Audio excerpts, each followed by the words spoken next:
Physics with Deepak Kumar में आपका स्वागत है और आज हम बात करेंगे आईआईटी जेई का जो कट ऑफ होता है इतना कम क्यों जाता है। हर साल लगभग मैं 10 सालों से आईआईटी जेई का कट ऑफ देख रहा हूँ। तो आईआईटी जेई का जो कट ऑफ होता है और जब से आईआईटी जेई मेंस और एडवांस जब से इंटर हुआ है अपने एग्जामिनेशन पैटर्न में, तब से मैं देख रहा हूँ कि आईआईटी जेई का जो मेंस का, कम से कम मेंस की बात कर ले तो मेंस का जो कट ऑफ हो जाता है हमेशा ही लगभग कम जाता है। और इसके पीछे क्या क्या कारण है, आज सभी कारणों को एनालाइज करेंगे। अगर आप आईआईटी जेई एस्पिरेंट है तो इस पर्टिकुलर वीडियो का पूरा देखिए और आपके लिए एग्जामिनेशन की बहुत सारी जानकारी आपको दे देगा इस पर्टिकुलर एग्जामिनेशन की। लेकिन अगर आप इस चैनल पर नए तो चैनल को सब्सक्राइब कर लीजिए, बेल आइकन को प्रेस कर लीजिए। आईआईटी जेई के एग्जामिनेशन में ऑन एन एवरेज 15 लाख से भी ज़्यादा फॉर्म भरे जाते हैं। हर साल लगभग 15 लाख से भी ज़्यादा फॉर्म भरे जाते हैं और लगभग ये मान के चलिए कि 1 लाख या 1.5 लाख जो स्टूडेंट होते हैं वो एग्जामिनेशन को अटेम्प्ट नहीं कर पाते किसी वजह से। मैं ये मान के चल रहा हूँ कि on an average 15 lakh student इस पर्टिकुलर एग्जामिनेशन को देते हैं। उसके बाद भी 360 नंबर के पेपर में कैटेगरी में देखिए 40, 45, 60, 70 नंबर, और इससे भी बहुत बुरे हालात हैं। मैंने तो ऐसे ऐसे कट ऑफ देखे 23 नंबर कैटेगरी में 24 number, 36 number, 32 number, 42 number, OBC में 60 नंबर, यूआर में 65 नंबर। इससे भी बुरी स्थिति रही है कई बार, हालांकि कई बार 10-15 नंबर ऊपर भी गया कट ऑफ।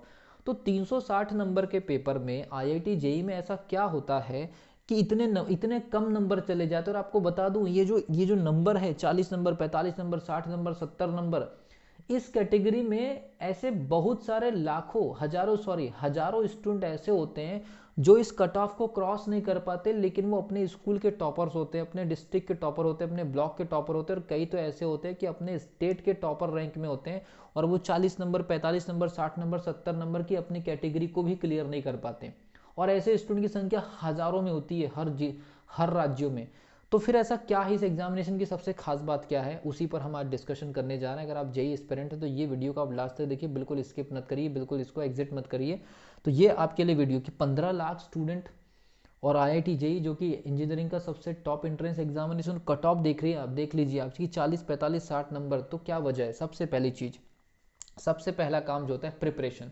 क्योंकि किसी भी एग्जामिनेशन में कट ऑफ के ऊपर जाने के कई, ऊपर जाने या नीचे जाने के कई सारे कारण हैं। सबसे पहली बात करते हैं प्रिपरेशन। तो प्रिपरेशन अगर मान लीजिए स्कूल लेवल से अगर स्टूडेंट नहीं करते हैं तो ये मान के चलिए कि उनका इस पर्टिकुलर एग्जामिनेशन में पहले राउंड में तो बाहर होना लगभग तय रहता है।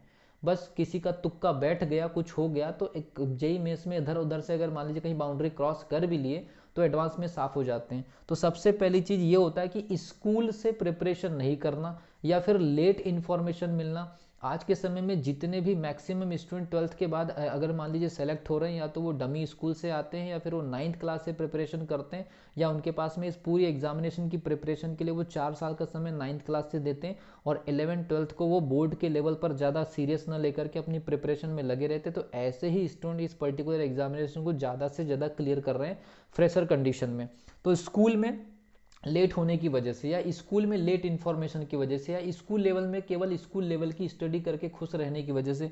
दूसरा लेवल आता है आपका परसेंटेज। स्कूल में एक अलग ही ट्रेडिशन चल रहा है, ये हमेशा ही चलता रहेगा कि स्कूल में स्टूडेंट को केवल परसेंटेज के नज़रिए से बेस्ट बेस्ट या बेटर जो है, जो भी उनका एक रैंक जारी होता है, केवल और केवल परसेंटेज का एक वहाँ पर एक पैरामीटर होने की वजह से स्टूडेंट को बाहर की इन्फॉर्मेशन ही नहीं है और बाहर के इन्फॉर्मेशन उनको लगता है कि परसेंटेज ही सब कुछ है। इस वजह से इन एग्जामिनेशन की रियलिटी ही पता नहीं चलती। और जब ये सामने अचानक से एग्जामिनेशन आता है तो 45 क्वेश्चन में से, सॉरी आईआईटी जेई में तो 25 क्वेश्चन अटेम्प्ट करने होते हैं, ठीक है भी, तो 25 क्वेश्चन में से ही 25 क्वेश्चन 30 क्वेश्चन में 25-30 क्वेश्चन में इतना ज़्यादा न्यू हो जाता है कि उसको सॉल्व ही नहीं कर पाते। तीसरी चीज़ होती है कि ट्रेडिशनल, मतलब 11th-12th में अगर बात करें कि 9th-10th में इन्फॉर्मेशन नहीं भी है तो 11th-12th में आपके relevant subject physics, chemistry, maths आपके सामने होता है। लेकिन वो जो कोचिंग इंस्टीट्यूट में पढ़ाई करते हैं वो एकदम पूरी तरह से ट्रेडिशनल होते हैं और जहाँ पर जिस सब्जेक्ट की जैसे डिमांड होती है उनका कोई लेना देना नहीं होता है, वो केवल अपने बोर्ड के ब्लूप्रिंट के आधार पर अपनी प्रिपरेशन कर रहे होते हैं। इस वजह से ट्रेडिशनल टाइप से या एकदम परंपरागत पुराने पैटर्न पर पढ़ाई की वजह से इन एग्जामिनेशंस के क्वेश्चन को कभी वो टच भी नहीं कर पाते। इसलिए इस पूरे 2 साल के पीरियड में उनका आईक्यू लेवल उस एग्जामिनेशन के प्रति कभी तैयार नहीं हो पाता। इसलिए जब कभी भी एग्जामिनेशन देते हैं तो वो काफ़ी पीछे रह चुके होते हैं, केवल एग्जामिनेशन देते हैं, ठीक है भी। फिर बात करते हैं अप्रोच। अगर मान लीजिए बाद में इन्फॉर्मेशन आ भी गई, कहीं कोचिंग ज्वाइन भी कर लिए, कहीं से ऑनलाइन मोड से स्टडी भी कर ली, अगर आपको उस अप्रोच का स्टडी नहीं मिला या उस लेवल की अगर आपने स्टडी नहीं करी, आपको उस लेवल का स्टडी दिया नहीं गया, तो उसकी वजह से भी बाहर हो जाएंगे। तीसरा सबसे बड़ी चीज़ होती है कि जेई एग्जामिनेशन में, आईआईटी जेई एग्जामिनेशन में कुछ डिमांड कुछ और होती है। डिमांड कुछ और होने का मतलब ये होता है कि इस एग्जामिनेशन के लिए कुछ बेसिक डिमांड होती है। डिमांड ये होती है कि आपका कैलकुलेशन बहुत फास्ट होना चाहिए, आपका ग्राफिकल नॉलेज बहुत अच्छा होना चाहिए, आपका एनालिटिकल थ्योरीज बहुत अच्छी होनी चाहिए, और किसी भी क्वेश्चन को रीड करते ही टॉपिक के ऊपर कैलकुलेशन तुरंत स्टार्ट करने की जो हैबिट है वो बहुत ज़्यादा ज़रूरी होती है। तो जो डिमांड है वो बिल्कुल अलग ही लेवल की हो जाती है। इस वजह से जो एवरेज जो स्टूडेंट होते हैं 90% स्टूडेंट साफ हो जाते हैं।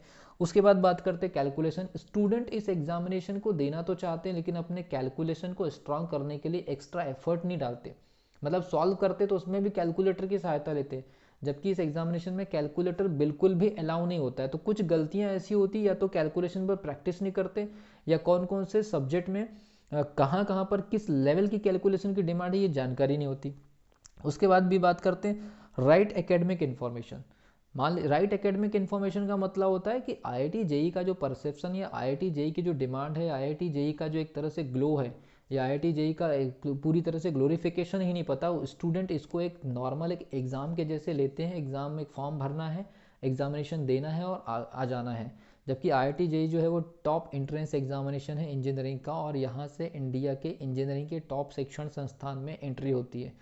ये पूरी तरह से ये जो मोटिवेट करने वाला जो प्लान होता है या मोटिवेट करने वाली जो चीज़ होती है उसके दिमाग में बैठ नहीं पाती, तो नॉर्मली ही इस एग्जामिनेशन को लेता है, और इस वजह से कभी भी इस पर्टिकुलर एग्जामिनेशन के प्रति उसका माइंडसेट उस लेवल पर सेट नहीं हो पाता जो कि डिमांड है आज के समय में। और सबसे ज़्यादा जो स्टूडेंट आज के समय में इस एग्जामिनेशन में फंस रहे हैं उसका सबसे पहला जो कारण है स्कूलों में ट्रेडिशनल कोचिंग।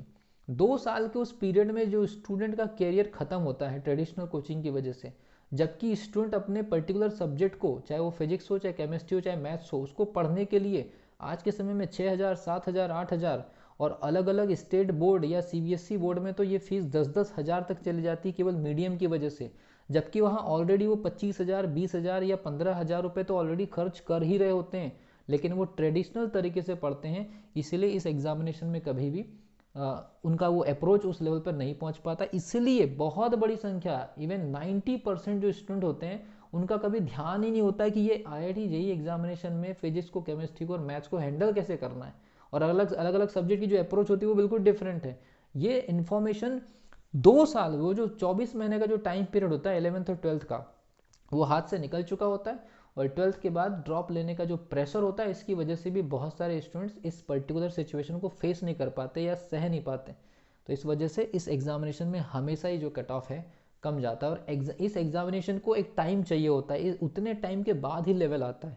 लेकिन स्टूडेंट जो होते हैं ये 24 महीने का जो समय बर्बाद कर दे ट्रेडिशनल ट्यूशन, ट्रेडिशनल टीचर्स के पास में, केवल डेफिनेशन पढ़ना है, बोर्ड में ब्लूप्रिंट पर लिखना है, और पूरी तरह से फिर कैरियर ख़त्म हो जाता है। और बाद में फिर इसी चीज़ की कोचिंग करने के लिए बहुत सारे लोग जो होते हैं तैयार बैठे होते हैं कि आपको पहले तो स्कूलों में एक तरह से कोचिंग इंस्टीट्यूट ने या फिर आपके ट्रेडिशनल टीचर्स ने आपको पहले ही एक तरह से डाउन कर दिया, उसके बाद फिर ऑलरेडी आपके उसी गिरे हुए आईक्यू लेवल का फ़ायदा उठाने के लिए मार्केट में 100 लोग बैठे हुए हैं, और वो लोग भी आपके साथ में ऐसा ही हसर करते हैं। बाद में एक बार, 2 बार, 2 अटेम्प्ट के बाद तीसरे अटेम्प्ट में आपका काम खत्म हो जाता है। तो ये है कट ऑफ कम जाने का पूरा कारण। मिलता हूँ अगली वीडियो में, तब तक के लिए wish you all the best.